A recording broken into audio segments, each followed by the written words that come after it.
I am Ludwig O'Neill, singer-songwriter from North Belfast in Ireland. The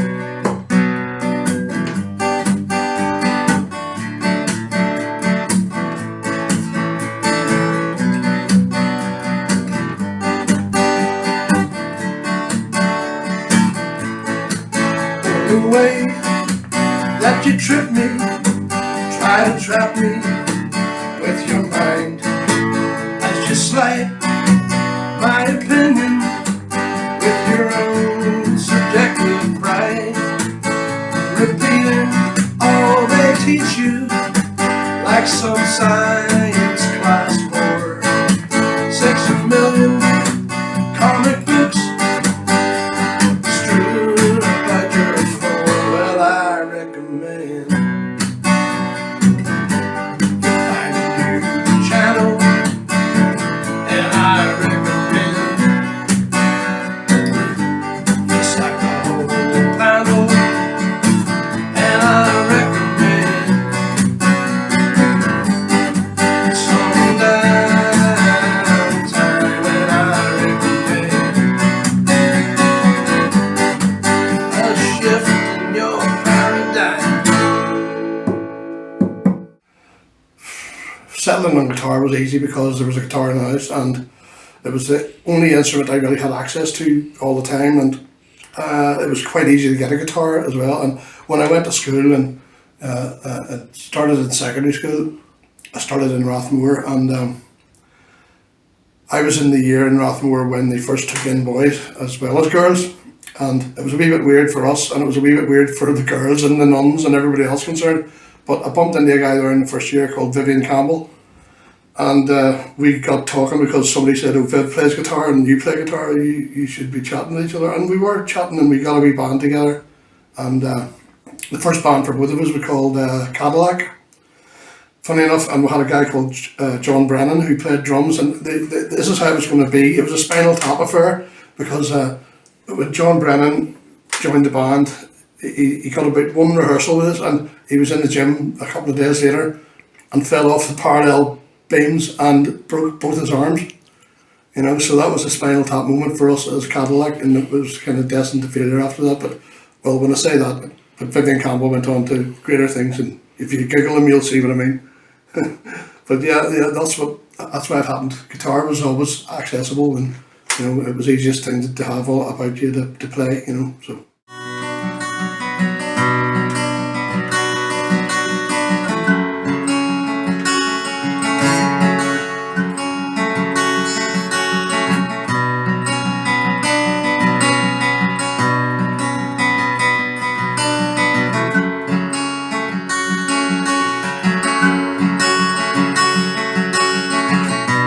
Why don't you tell her? Why don't you let her know?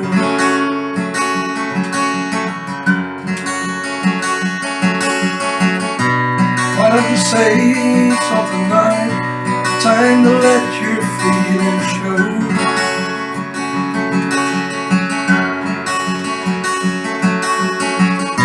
A simple expression, something she will understand.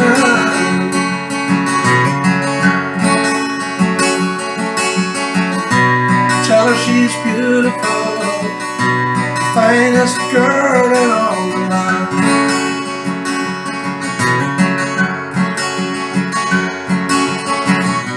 And then when you have her, you tell her she's beautiful again.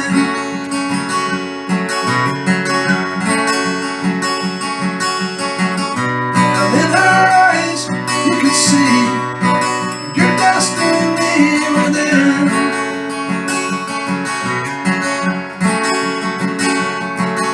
Whoa, whoa, whoa.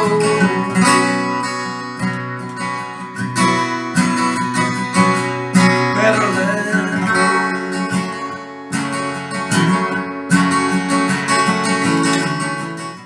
I think the main thing that got me into music was music itself. I just started hearing it as a very, very young kid, and when I was 6 months old, a year and a half, 2, and I just loved music because I was always singing around the house. My mum was always going on about how I would be singing the latest stuff out of the charts as soon as I came on the radio, and I always had two knives, and I would sit and drum with two knives on the side of the sofa because it made a noise, like, and it was that. And then just went from there. I think they picked me up a harmonica when I was about 3 or 4 years old from Dundalk when they were down at a wedding, and when they came back they had this harmonica, and I just started playing that, and that was it. And my brother got a guitar then when I was about 5 or 6, and I played it more than he did. So, and eventually played more than he did.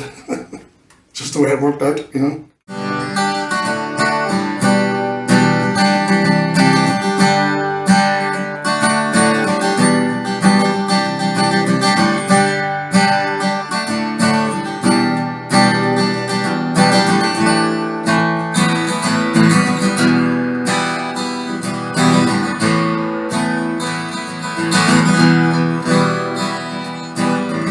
I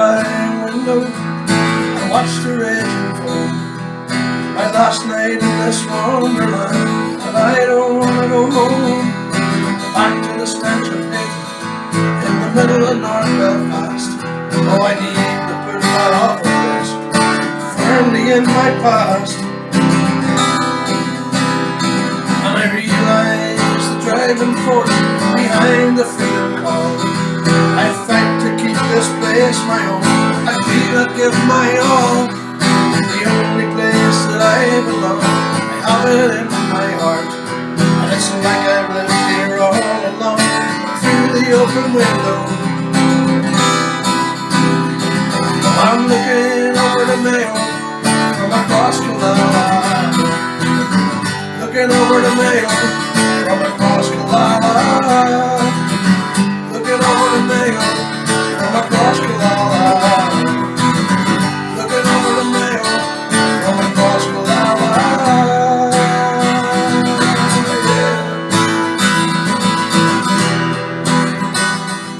The songwriting came from a thing, basically sitting in the front room in this very house, because this is the family home. We bought this from my parents, you know, and sitting in the front room of this house, angsty teen sort of years, jamming with the guitar and trying to let these emotions out of you, like, and then all of a sudden there's songs, there's like noises coming out of my mouth, like singing, and I had no real words or anything, but I started to think to myself, you know, maybe I should throw some words at this and make it happen, you know, and I did, and it was the first couple of things I wrote were absolutely twee and crap and soppy shit, like Be My Friend type stuff, like, and really, I mean, at the end of the day, I didn't rate myself as ever going to be a songwriter at that point, you know, and I'd let a few people hear it and now that's good kind of thing, you know, and I thought, okay, right, I'll just stick to playing guitar, and so I started practicing the guitar then, and the songwriting thing came later. It came maybe out of necessity when I joined a wee band called Chalice. They were writing original stuff and I was singing the stuff that they'd already written, so I thought to myself, maybe I should be writing some of this as well, and I started thinking a wee bit about what I was writing and seeing if I could make sense out of it, or at least make something that was in the genre of the music that we were playing in the band. So I kind of turned my hand and wrote a couple of tunes with them, and they were okay, good wee songs. Again, twee. I would call that my juvenilia period, you know. But I think we all have to go through that as writers, you know, and after that, I mean, I ended up in a band called the Bush Turkeys, and I ended up writing a lot of the lyrics and some of the music in that band, and contributing quite a bit to the overall feel of the band, and its core sort of genre, you know, which was sort of like a sort of a rock sort of style thing, thinking man's blues rock kind of. But yeah, I got my teeth cut there with the songwriting, and when the Bush Turkeys broke up, I then started to just sit and write on my own, and at that point I was getting more comfortable with it. But I have to say that 20, 30 years after all that, I still think I've got a lot to learn about writing songs, you know. There's so much more to learn about doing the process, and I have improved, and I've got a batch of songs ready to come out soon, and they're all sitting bubbling under and just getting sort of work done on them at the minute, and finally getting around to arranging them and stuff, you know, and working out the fineries and rewriting the lyrics a couple of times, you know, because it gets to the stage where you realise that, the reason why the songs earlier were three was because you didn't spend the time to rewrite them, you didn't spend the time to actually consider them and think about the lyrical content and where the music was going, and whether the music was going to have an effect on people, or, all those things are now having to be taken into consideration in the current marketplace where the competition is so strong. It's so difficult to get noticed unless your sound gets you noticed. I think people notice you with their ears first, and then they'll look and see what they're listening to. All war is crime. Marijuana is love.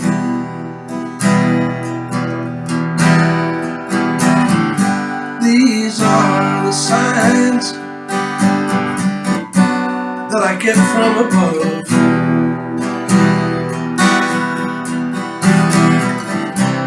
They tell me not to fear the dark of night. They tell me everything is gonna be alright.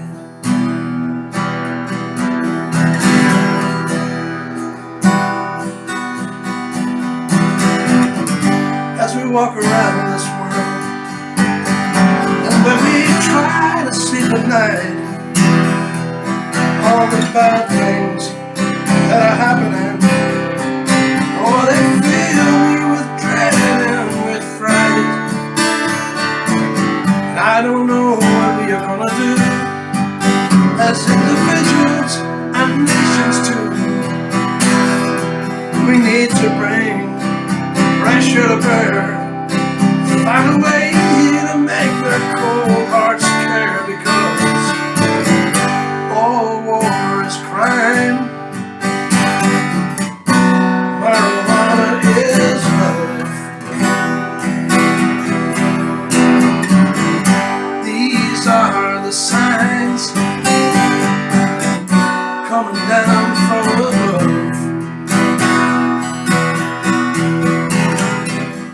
The process of writing a song, constructing a song, how I do it differently every time.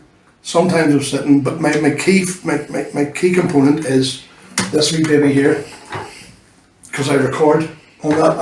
I paid for the app, and I have a nice high quality sound recorder on that, and not that the quality's an issue when you're jotting stuff, it's not, but I would record my jots on that, and the key is to get an idea. If you have an idea, well, now personally when I have an idea and I'm playing the guitar and something comes to me, I go, oh my god, and I'm frantically fumbling for the phone to quickly get the thing on before I lose the vibe of it that I have in my head, because it's hard, you can lose it like that. Sometimes I catch it and I get the initial part put down and go like, there's 4 chords in conjunction. I'll do something with that later, and then a month or two later I'll come across that again and go, oh yeah, I like that. And I'll do another wee rip at it, and maybe come up with some lyrics or whatever, or a theme for the melody of the lyric line or something like that, or come up with another couple of chords to change over to. But generally speaking, sometimes that process takes a while. There's songs that I'm doing now, the ones that I'm actually working on now and bringing to fruition, have been in that pipeline for maybe 4 years. Some of them have been there for 4 years, 5 years. And 1 or 2 of the songs I'm going to be bringing out have been written 15 years ago and are now only seeing the light of day because I didn't have the resources to put them out back then. So the process itself though varies, because one of the songs that I had on my first EP was called Sea Nomad, and it turned out to be one of the more popular ones and stuff, both live and recorded. And with Sea Nomad, it was weird because it was a poem I wrote first of all about my passion for getting into the Atlantic Ocean and stuff, and about just going around all these different beaches and swimming and surfing, bodyboarding and what have you. And I was sitting one day just playing chords up in the top room when I had the studio up there, and I was knocking about with these chords, and I thought, the lyrics of Sea Nomad, the poem was going through my head, and I thought that fits that music. And all of a sudden I put it together, and wow, they just gelled immediately. The two things just gelled immediately. I thought, wow, that was meant to be. Like, now that's a rare occurrence for a song to be written that way. It never really happens that way. I don't usually get the lyrics first. The lyrics usually come when I feel the theme of the song, or or I'll spit a lyric line out with a guitar line that's just in the top of my head, and when I go back to the jot and listen to it again, the lyrics kind of make sense, and sometimes that dictates the theme of the song, and then I elaborate on that and work to that theme and build the rest of the song, because 9 times out of 10 it's something that's been in my head and something that I've been wanting to say or speak about or write about, and that's how it's coming out. It blurts out. It blurts out in that sort of in an untimely, random fashion that I'm not in control of, and then, as I say, that's why I have to jot it down and become the controller of it by going back to it at a later date and saying, right, what are we going to do with you? But there are different processes. Sometimes a song comes to me in one whole big lump. I've had songs that come straight in, music, lyrics, the whole bloody lot, and you finish it and you've done this jot. It was 3 minutes long. And you go, wow, that sounded like it might be good. And then you go back and listen to it the next day, and unlike most of the stuff you go back and listen to where you go, oh, cringe, that's rubbish. You go back and listen to it the next day sometimes, and it's like, wow, I got a whole song in one go there. Wow, I don't have much work to do to this. Couple of minutes working through the syntax of the lyrics and the scanning, and then all of a sudden you have it. And two of the new ones are of that nature. They just came in one lump, which I love. I love it. Divine stuff, like it is really. I can't deny that. For a moment, there's no other explanation for that coming in one lump like that. I have a few songs that have done that, and it's the best. It's definitely the best,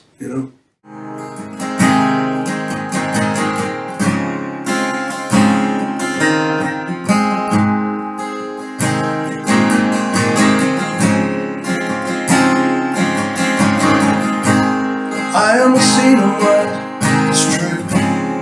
I love the surf and spray and you. I love the way it wets your skin. I yearn to watch when you dive in. The surf that breaks the lonely strand. Incoming tide scars virgin sand. Stars shine on a midnight swim. We're naked as we're plunging in. Naked as we're plunging in.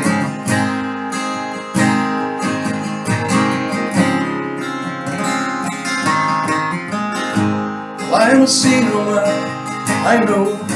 In dreams my favorite place to go. Wettest, wildest passion filled. Intense excitement can instill. Standing tall atop a wave. King of all, so proud and brave. Whitebird turtle crashes me down. I dive to capture back my crown. I dive to capture back my crown.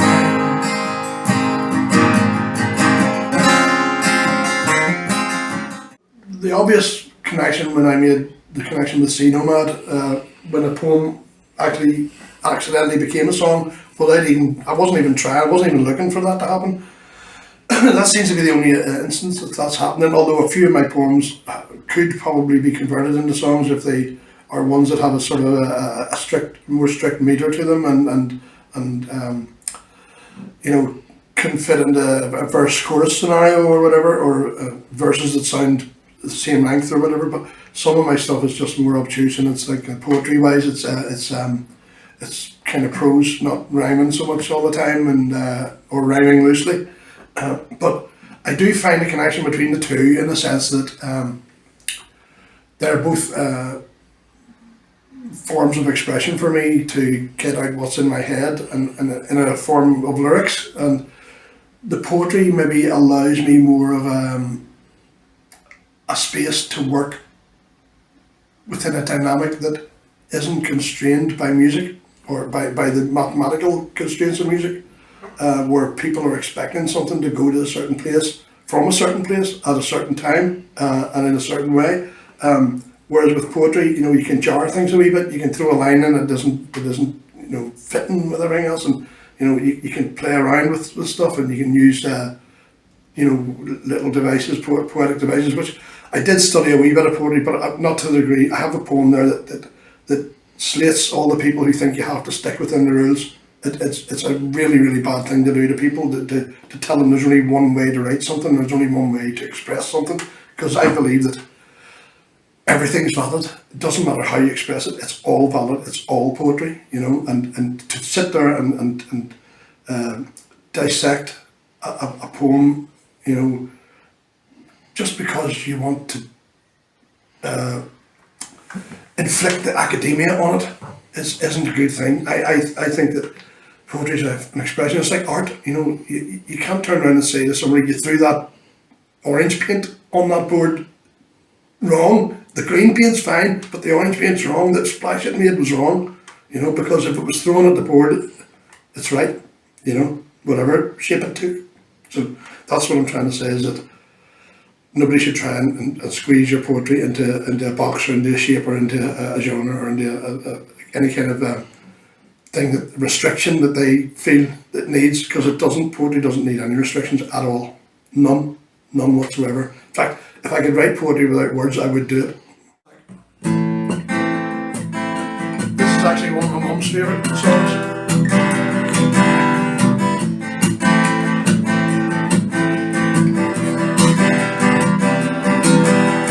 What would you say if I told you that I could take you down and show you the crack in the filthy street where I was born, where the life expectancy ain't too long? Yeah, yeah, yeah, yeah, yeah.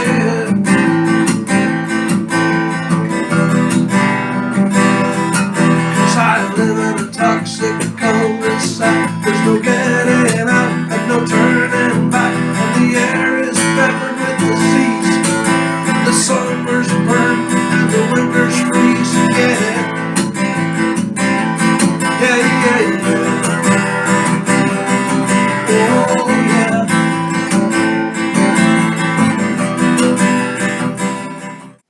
yeah. I suppose it's hard to keep a balance going, because getting out to perform, you have to be sort of on the scene, you have to be in there talking to people, you have to be seen out as a songwriter doing your thing, and it's that old sort of a catch-22, or not so much catch-22, it's like a paradox where if you're not out, you can't be seen, if you're not being seen, you can't get out and stuff. So you got to break that cycle of not being seen. You got to get out there and start promoting yourself around songwriter nights and stuff like that. And you know, if you don't do that, if you don't nurture that side of it, then you will run into the brick wall of stagnation. That means you're not going to get an outlet for your new stuff. Then, you know, the process of balancing it all out means that then when you do get to perform it, I wouldn't dream really of going to record something unless I was cocksure of it and I wasn't needing any reassurance. I wouldn't dream of recording something before I had it out and test driven it a few times around people, and you know, seeing what worked and what didn't work, and what worked for me or what didn't work, you know, on stage. Because a song is a completely different animal once you take it into an audience environment, into a bar or whatever. It's not the same thing that you're doing in your bedroom or in your studio. So I think the key is to try and do it all and to record the stuff. Once you know it, once you're happy with it, take it to the recording sort of process, and even if you just do guitar and vocal and in a very good, you know, sort of clean recording, that's enough sometimes. Just it nails a song. You can then register it with PRS if you're a member, you know, and things like that at that point, and sort of protect the copyright of it or whatever. You know, so it's also very good to do that. And yes, it is. It messes with your head, the amount of work that you have to do to just even do the basics of that. And it becomes daunting then when you think, how do you get the step beyond that? How do you start working through to other scenarios where you know, people are coming to say to you, like, you know, here, we're doing this big gig here, we want you on this, you know, and da da da da da. So it is a minefield of trying to work through people, and it is a very much a people thing, you know. It's a thing that sadly and maybe not quite rightly is based on personalities, and whether someone likes you as a person can determine whether or not you get a break as a musician or not, you know. And to be totally honest, my musician and my person are two different people, you know, really. Because the musician's usually always fairly likeable, and the person himself is pretty much sort of hard to judge and easy to misconstrue as being brash and rough and aggressive. But you know, I try to temper that in the music that I create, and I try to show the softer side of me in the music that I create. But you know, it's probably been my worst enemy going forward, is my inability to engage people because I don't suffer fools. You know, and that's what it is. When people try to engage me sycophantically, I just react badly to it. You know, I think, you know, it could be just that, it could be just me being an ass, you know, but there you go.